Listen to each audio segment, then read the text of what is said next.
의심은 열쇠 같고 연구는 자물통 같다. 의심을 걸어서 열쇠를 얻어야 자물통 열 거 아니에요. 자물통.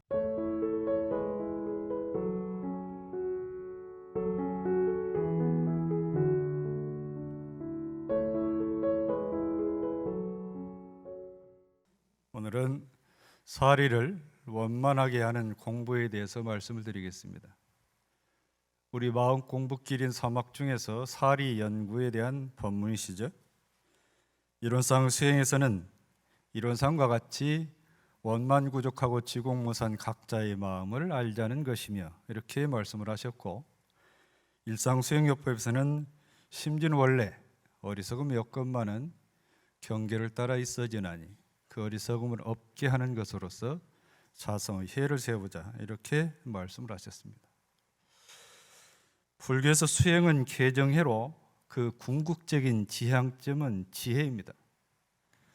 수행을 통해서 지혜로운 사람, 불보살이 되도록 가르침을 주시는 거죠. 생사 고해를 건너서 해탈 열반, 피안의 세계에 이르는 길을 6가지 가르침으로 준 것이 육바람일인데, 이 육바람일도 보시, 지계, 인욕바람일은 계를 말하는 거고, 정진, 선정바람일은 정을 말하는 거고, 마지막 지혜바람일 역시 지혜입니다. 대승경전의 소위경전인 반야경의 반야도 역시 지혜를 말하죠. 그런데 대종사께서는 이 지혜를 왜 사리 연구라고 하셨을까? 대종사 계실 때 조송광선진과 조정건선진은 부녀 사이입니다. 경산 조송광선진은 소태산 대종사님을 뵌 뒤로 20년 동안 신앙하던 기독교 신앙을 접고 대종사 문화에 들어왔습니다. 그 딸인 조전권은 자기는 나중에 전도사 부인이 돼서 세상 모든 사람들을 예수님 품 안으로 인도하겠다, 이런 서원을 세우고 있었습니다. 어느 세월에 지나다가 집에 불이 났어요. 불이 난 뒤로 어떤 기연이 되었던지 조성광선지는 대종산을 배운 뒤로 불법연구의 공부에 푹 빠졌습니다. 이 딸은 모악산 제를 넘어서 미션 스쿨인 기전여학교에 입학을 해서 거의 고학을 하다시피 공부를 하는데, 어느 날 소식을 듣자니까 기독교 장로인 아버지께서 불법연구에 빠졌다는 거예요. 자기는 나중에 전도사 부인이 되기로 소원을 세웠는데, 집에 가보니까 어느 날 아버지께서 마루에다가 조그마한 칠판을 놓고 정신수양, 사리연구, 작업처를 써놓고 이 19살 된 딸에게 가르치는 거예요. 내가 생불림을 만났다. 익산에 불법연구에 가면 이런 좋은 가르침을 주는데 너도 한번 가보지 않을래? 하고 얘기를 하시니까, 아니 대체 어떻길래 우리 아버지, 장로인 우리 아버지를 뺏어갔단 말이냐, 한번 가보자 하고 이제 가봤는데요, 원기 12년 1927년 가을녘에 불법연구에 아버지를 따라서 가게 됐어요. 가을이 어른을 뵈니까 절로 고개가 숙여져 가지고 그날 바로 이제 전무 추신하게 됐습니다. 자, 사리란 무엇일까? 보통 사리 밝다면 똑똑하다, 총명하다, 모르는 게 없다 그러잖아요. 대종사께서 말씀하신 이 사리 연구에서 사리는 뭘까? 사리는 진리를 말합니다. 진리는 내가 이 세상에 존재하게 하시는 그 모든 분을 일러서 진리라고 하잖아요. 달리 표현할 뿐이죠. 그런데 그 진리가 보이지 않는 저 세상에 있는 거냐? 아니면 성인의 말씀이 담겨 있는 경전에만 있는 거냐? 아니다. 우리가 살고 있는 이 현실 안에 진리가 있다. 이 현실 안에서 그 진리를 찾도록 하기 위해서 사리라고 합니다. 사리는 달리 말하면 진리를 말합니다. 대종사께서 말씀하셨거든요. 경전이라고 하는 것은 일과 이치 두 가지를 밝혀놓은 것이다. 경전은 진리를 담아놨잖아요. 그걸 따지고 보면 일과 이치를 밝혀놓은 것이다, 그 말씀입니다. 그런데 일에는 시비예를 분석하고 이치에는 대소유무를 밝혀서 우리 인생으로 하여금 방향을 정하고 인도를 받도록 인도하는 것인데, 일과 이치가 글에만 있는 것이 아니라 세상 전체가 곧 일과 이치다 그랬어요. 그래서 우리는 일과 이치 속에서 태어나서 일과 이치 속에 살다가 일과 이치 속에 죽고 다시 일과 이치 안에서 태어난다 말이에요. 바꿔 말하면 우리는 진리 안에서 태어나서 진리 안에서 살다가 진리 안에 죽고 진리 안에 다시 태어난다, 같은 말씀입니다. 그래서 이 현실에서 이 사리를 통해서 진리를 알아야 된다, 일과 이치를 연마해서 진리를 깨달아야 된다, 이렇게 말씀을 하신 겁니다. 자, 사리연구에서 사는 뭐라고 했습니까? 인간의 시비이해를 말한다. 인간의 시비. 사람이 살아가는 관계 속에서 업을 짓고 업을 받으면서 시비이해가 있게 마련이잖아요. 그 일은 사란 곧 시비이해다. 이는 천조의 대소유무다. 천조는 뭡니까? 우주 만유의 대소유무인데, 우리가 익히 많이 들어온 이치에 대한 그 구분을 명료하게 할 수 있도록 대종사님께서는 대소유무라는 말씀을 하셨습니다. 모든 사전을 타져봐도 원불교 사전 외에는, 원불교 교전 외에는 진리를 보는 안목으로서 대소유무를 명시한 데가 없습니다. 자, 그러면 대는 뭐냐? 대는 우주만유의 본체를 말합니다. 본체는 뭐냐면 우리 눈에 보이는 모든 현상은 변하는 거잖아요. 우리 눈에 보이는 모든 현상은 변합니다. 그런데 그 안에 눈에 보이지 않는, 변하지 않는 불변의 그것이 있습니다. 불변의 실체가 있죠. 그걸 일어서 본체라고 합니다. 우리가 익히 알고 있는 우주만유의 본원이 본체고, 재불재성의 시민이 본체고, 일체중생의 본성이 본체입니다. 그럼 왜 대라고 했을까? 자, 그 모든 변하는 거 안에 영원히 불생불멸하는, 변하지 않는 그 대체가 있단 말이죠. 그 대체를 본체라고 하는데, 무수하게 변하는 그 모든 그 속에서 변하지 않는 게 있단 말이죠, 그게. 그래서 그 본체는 여역에 항상 그대로인데 변하는 그 바탕이 있단 말이죠. 이 둘을 나누지 않고 생각을 하면 전체라고 이해를 생각해도 돼요. 본체를 전체라고 나누지 않고 생각하면. 그래서 소가 아니라 대라고 하는 겁니다. 소는 뭡니까? 모든 만상이 형형색색으로 구별되는 거예요. 가지가지 모양과 가지가지 색깔로 구별되어 있는 것을 소로 한단 말이죠. 소로 한다. 유무는 뭡니까? 천지의 추나추동, 봄, 여름, 가을, 겨울 사시가 변하는 것과 풍운으로 상설과 만물이 생로병사, 흥망성쇠의 변화하는 모습을 일러서 유무라고 한다. 유는 있는 것이고 무는 없는 거잖아요. 있다 없다, 있다 없다, 변한다, 그 얘기예요. 변하는 거. 그 변하는 걸 일러서 유무라고 한다. 그러니까 본체와 형형색색으로 보이는 그 모습과 변하는 그것을 통칭해서 우주 만물이 변하는 그 이치를 말하는 거예요. 그걸로 대소유무로 구분을 해서 말씀을 해준 거예요. 연구는 뭡니까? 사리를 연마하고 궁구하는 것을 연구라고 합니다. 자, 이제 원만하다는 뜻은 뭔가? 심신을 수호할 때도 원만하게 수호하자고 그러고, 심신을 원만하게 사용할 때도 원만하자고 그러는데, 그러면 사리를 아는 것도 원만하게 같은 표현을 썼는데, 사리를 알 때 원만하게는 이건 무슨 뜻을 담고 있냐? 원만하게. 먼저 밝다는 의미로, 원만하는 게 밝다. 그러니까 사리를 원만하게 한다는 것은 사리를 밝게 한다. 밝게 한다. 밝지 못하면 무명이라고 하잖아요. 무명. 밝지 않다는 게 없을 못자 밝을 명자니까. 그걸 비춰서 얘기할 때 해를 가리고 있는 구름이 무명으로 비유를 하잖아요. 그 구름을 걷어내면 해는 절로 나타나듯이 내 앞에 있는 그 무명 어두움을 걷어내면 내 안에 본래 그 밝은 진체는 본체는 드러난다. 드러난다. 자, 그런데 우리가 눈에 보이는 해가 있기 때문에 모든 것을 밝게 보죠. 밝게 봅니다. 그런데 눈에 안 보이는 음양의 기운이라는 것은 어떻습니까? 그 음양의 기운이 있으니까 밝게 또 알잖아요. 음양 상승의 이치에 따라서 인과봉의 이치가 있다고 그랬잖아요. 사람은 속일 수 있어도 보이지 않는 진리는 못 속입니다. 대중의 눈은 못 속이죠.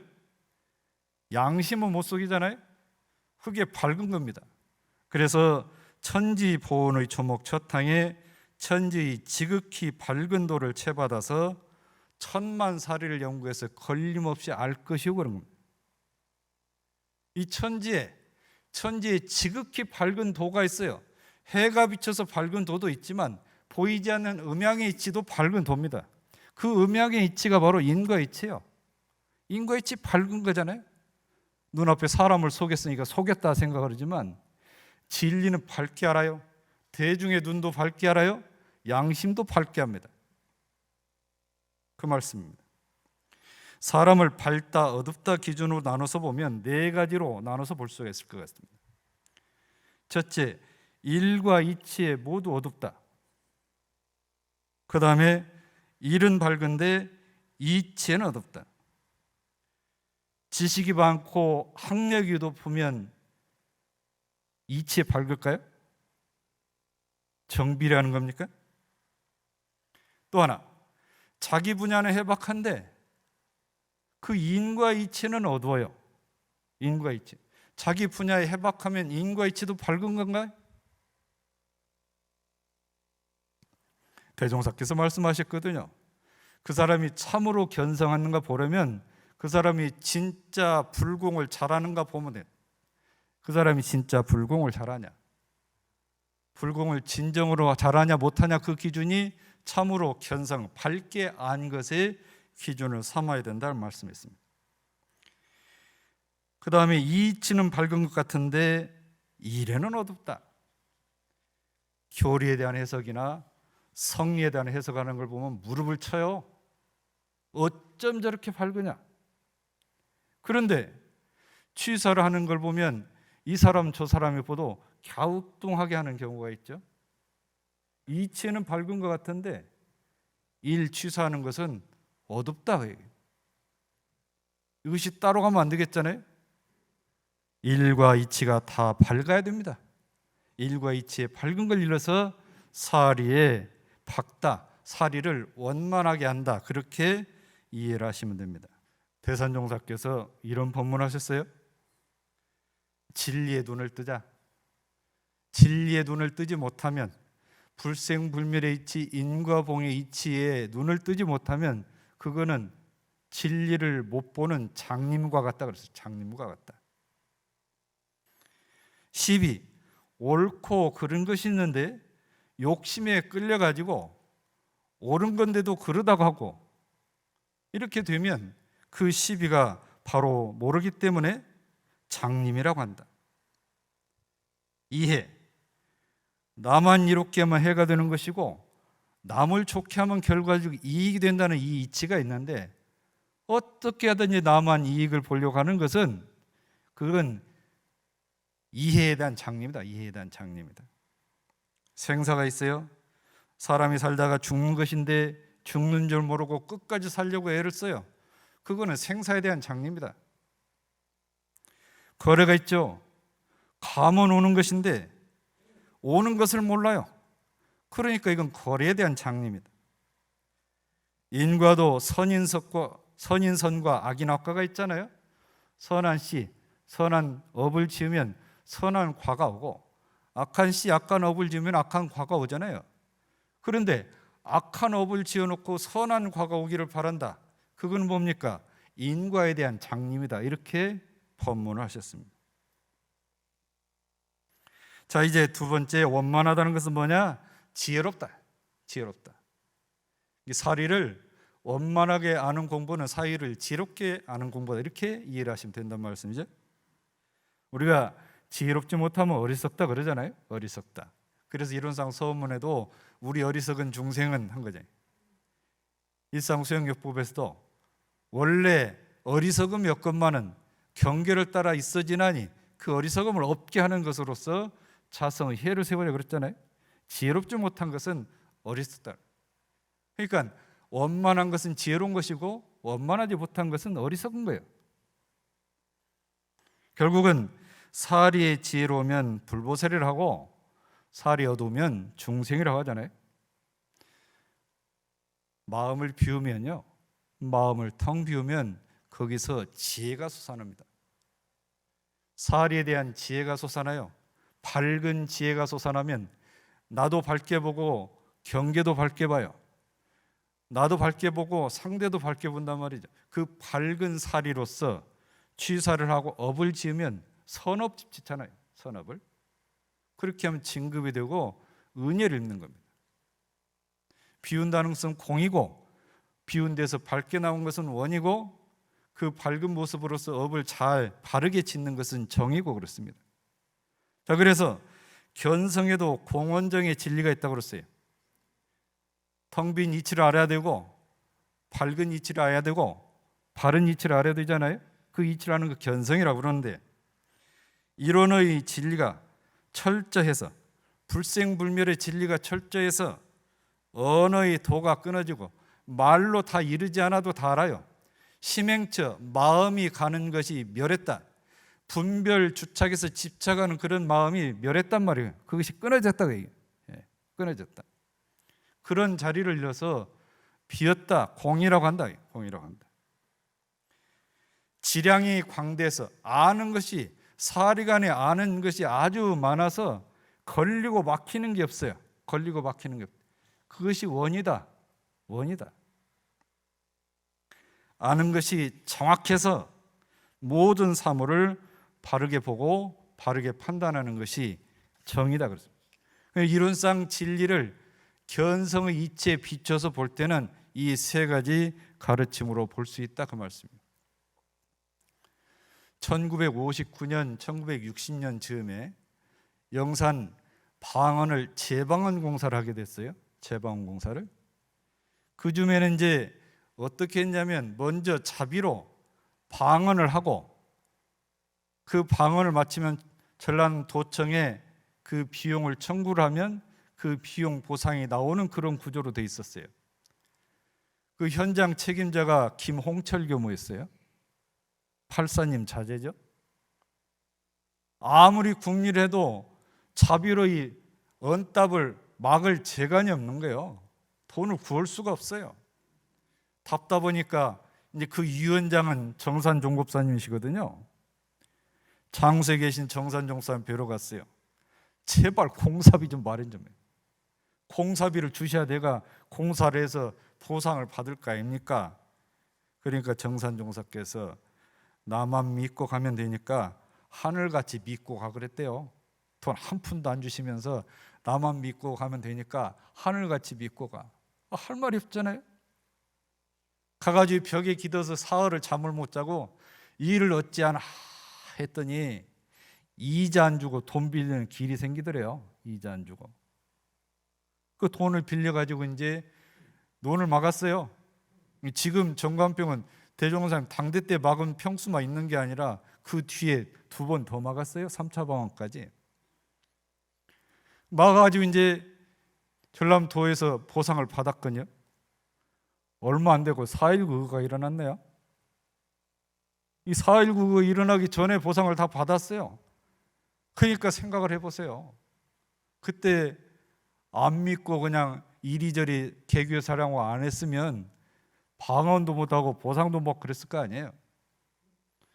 정산종사께서 이 김홍철 교모에게 내리신 말씀에는 뭐가 있을까요? 밝게 아시는 해안이 있는 거예요. 스승이 말씀을 믿고 나만 믿고 가거라 그러니까 가서 벽에 기도 사흘 동안 잠을 못 자면서 텅 비웠잖아요, 마음이. 그죠? 골똘하게 생각이 텅 비워진 거예요. 그러니까 이자 안 주고 돈 빌릴 게 확 지혜가 떠오른 거예요, 지혜가. 예. 그렇다고 말이죠. 원만하다고 하는 것은 밝다, 지혜롭다. 자, 이제 안다고 하는 것은 무슨 뜻이냐? 안다고 하는 것은 인간의 시비이해와 우주 만물의 대소유무 이치를 아는 것을 안다고 그런 거예요. 안다고.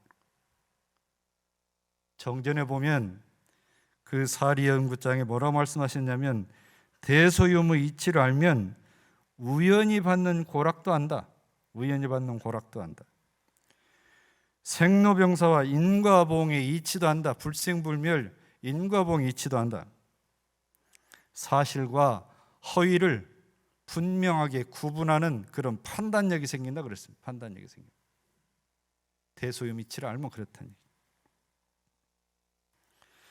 사리 연구 목적 첫 구절을 뭐라고 하셨냐면, 대소유무 이치로서 건설되고 시비일로서 운전한다 그랬어요. 이해 잘 안 가잖아요. 법의 등급 출가의 조항에 이런 말씀이 있거든요. 대소유무 이치를 따라 인간의 시비애를 건설한다. 출가의가 되면 이치를 가져다가 시비애를 건설할 수가 있어요. 그때부터는 자유자재로 할 수 있다, 그 말이잖아요. 이거를 이제 이 대소유무를 우리 법으로 볼 때 대소유무는 뭐고, 개인 공부를 할 때 대소유무는 뭔가 법문에 이제 밝혀주셨습니다. 자, 우리 법, 저 둥구신 진리에서 볼 때는 대소유무는 뭐냐? 이론상 종지, 법신불은 대다. 법신불은 대다. 그 다음에 사언의 내역은 소자리로 응해서 사언은 소자리고, 인과와 계율은 유무를 말한다. 유무를. 이해하시겠어요? 법신불은 대우고, 사언은 형형색색으로 다 나타났잖아요. 그래서 소고, 인과 계율 지키는 것은 이것은 유무의 바탕한 것이다. 그러면 이 법 진리 입장에서 그러는데, 나 개인 입장 공부할 때는 어떻게 해야 되냐? 일심 선을 닦는 것은 돼요. 선을 닦아서 텅 비워서 그 자리를 얻는 것은 되고, 처처불상 사사불공, 일마다 당해서 곳곳에 불공을 하는 것은 그건 소자를 응해서 하는 거다. 그러면 유무는 뭐냐? 있고 없는 이 이치를 따라서 있을 자리에 있고 없을 자리에 유무념을 잘하는 것이, 유무념을 잘하는 것이 바로 개인 공부할 때는 유무자리다, 그렇게 말씀을 하셨습니다. 어떤 사람이 이재철이라는 대종사님 제자에게 와서 물었어요. 듣자니까 귀하 선생님이 성이라고 하시는데 사리간에 뭐든지 다 합니까? 물어봤어요. 성인 부처님이시라고 하는데 사리간에 뭐든지 막힘없이 다 합니까? 물어봤어요. 그렇소. 그러면 비행기나 기차 제조하는 법도 아요? 황당하잖아요. 그러니까 이제 그거는 모르요. 그러면 다 안다고 하는데 그게 모순 아니요? 그랬어요. 다 안다고는 이렇게 비행기 제조, 기차 제조는 모른다는 얘기, 그건 모순 아닙니까? 설명을 합니다. 대체라고 하는 것은 그 근본을 말하는 건데, 무엇이든지 근본을 알면 가지와 잎은 다 그 가운데 있는 거예요. 뿌리가 있으면 그 뿌리를 알면 그 다음에 가지 잎은 다 그 다음에 있는 거 아니냐, 이 말을 하는 거죠. 예를 들어 말하면 한 지방의 장관이나 나라를 대표하는 사람이 저 말단에 있는 행정 사무원이 하는 일까지는 다 모르지만 대체를 알기 때문에 다 안다 그래요. 대체를 알기 때문에. 대종사님 때 총부에 공회당에서 공부도 하지 뭐 거기서 잠도 잤어요. 그런데 겨울에 장작 부를 때는 방이 따뜻하질 않아요. 그래서 이제 구들 놓는 사람 불렀는데 다 놓고 했다 하는데 불 때가 안 따뜻해요. 깨우다는 거예요. 자기는 원리대로 했는데 왜 안 따뜻하지? 대종사 보고 나에게 구들 놓는 원리를 한번 얘기를 해봐라. 원리를 얘기를 해봐라. 얘기를 쭉 했어요. 그래? 그럼 지금부터 내가 놓으라는 대로 한번 놔봐라. 딱딱 놓으니까 방이 따뜻해요. 그 구들 놓는 사람은 그 대체를 알려준 거예요. 예? 구들 놓는 대체를 알려주니까 그 대체를 들어보니까 당신이 훤하잖아요. 그렇다 그 말이죠. 이게 성현이 아신다고 하는 것은 이와 같이 대소유무와 시비의 대의를 통달하셨기 때문에 사리를 다 안다고 하는 것이다 그 말이에요. 다 안다고 하는 말이에요. 자, 이제 사리 연구 목적 끝구절에 무슨 말씀이 있냐면 우리는 천조의 난측한 어렵고 헤아리기 힘든 그래. 이 우주에 있는 그 모든 일이 얼마나 다양합니까? 그걸 다 알겠어요? 다 모르겠지만 그 어렵고 헤아리기 어려운 이치와 사람들이 살아가는 그 다단한 일, 아주 다양한 그 일을 미리 연구했다가 실생활에 다다라서 밝게 분석하고 빠르게 판단을 하기 위해서 사리 연구를 한다. 결국은 뭡니까? 이치를 알고 실생활 당해서 못 쓰면 안 되잖아요. 우리가 부채를 갖고 있어요. 부채는 도유를 당해서 부채의 가치를 하는 거잖아요. 부채가 아무리 많은들 무슨 소리예요? 부채 쌓아놓고 아이고 덥다 아이고 덥다 하고 앉았어요. 예? 부채를 아주 쌓아놓고 수북이 쌓아놓고 덥다 덥다 그래요. 그거는 이치를 알고 이치를 못 쓰는 거잖아요. 도유를 당해서 부채를 사용해야 그걸 대체로 아는 것다. 대소유 이치를 알아서 우리 살아가는 시비애를 선업으로 선한 방향으로 진급 은혜 있는 방향으로 부려 써야 된다. 조선 중기 명종대 때 사계 김장생이라는 학자가 있었어요. 아버지가 교육열이 높아서 아들을 데리고 누구에게 갔냐면 그 당시 당대 거봉 유학자인 구봉 송익필 선생에게 데리고 갔어요. 선생님, 제가 제 아들을 10년간 맡기고 한 번도 제가 찾지 않겠습니다. 예. 그러니까 우리 아들을 제대로 좀 가르쳐 주십시오. 그랬어요. 한 8년쯤 되니까 독자 아들 생각이 나요. 그래서 이 구봉 선생 집이 보이는 산마루에 올라가서 멀찍이 내려보고 있는데 마침 아들이 지게에다 땔감을 해가지고 지고 저 위에서 내려와요. 뭐니까 몰골이 말이 아니에요. 아니 아들 가르쳐달라고 그랬더니 맨날 일만 시키나 몰골이 말이 속이 상해가지고 이제 쫓아갔어요. 구봉선생한테. 이제 가기 전에 같이 내려가면서 아들한테 물어봤어요. 너 지금까지 뭐 배웠냐? 8년 동안 뭐 배웠냐? 집에서 가져온 여러 책 중에 아직 사략도 다 못했습니다 그랬어요. 화가 나요. 화가.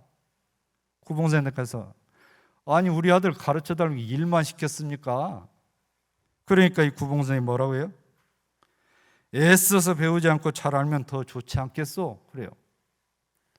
너 집에서 가져온 책 다 가져와 봐라. 지금부터 읽고 해석을 해봐라. 회의를 해봐라. 술술 다 풀어요. 술술. 예? 술술 다 푼다.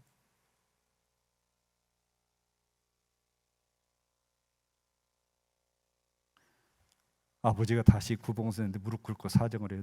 마저 2년 더 채워서 좀 가르쳐 주십시오. 그러니까 구봉선생이 뭐라고 했냐면 그냥 데려가시오. 그대로 데려가도 조선에서 이름 어느 정도 알려질 정도는 될 것 같습니다 그랬대요. 큰 공부라고 하는 것은 책 안에만 있는 게 아니라 책 안에만 있는 게 아니다.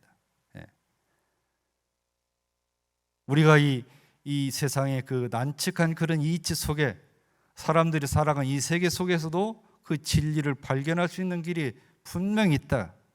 그 지혜를 얻는 길을 대종사께서 사리연구라고 말씀하신 겁니다. 자, 그러면 이 사리연구를 하면 어떤 결과가 오느냐? 대종사께서 우리가 사리 연구 공부를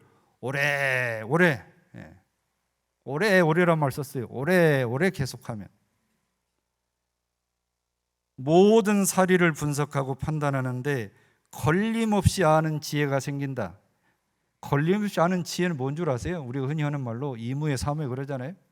이치에도 걸림이 없고 일에도 걸림이 없다는 말이에요. 그런 힘이 생겨서 결국 연구력을 얻을 것이다.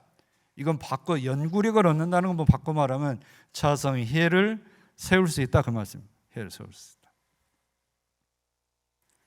대종사께서 동하고 정하는, 즉 일이 있을 때나 일이 없을 때 그 사이에 연구력 없는 빠른 방법에 대해서 5가지로 말씀을 하셨습니다.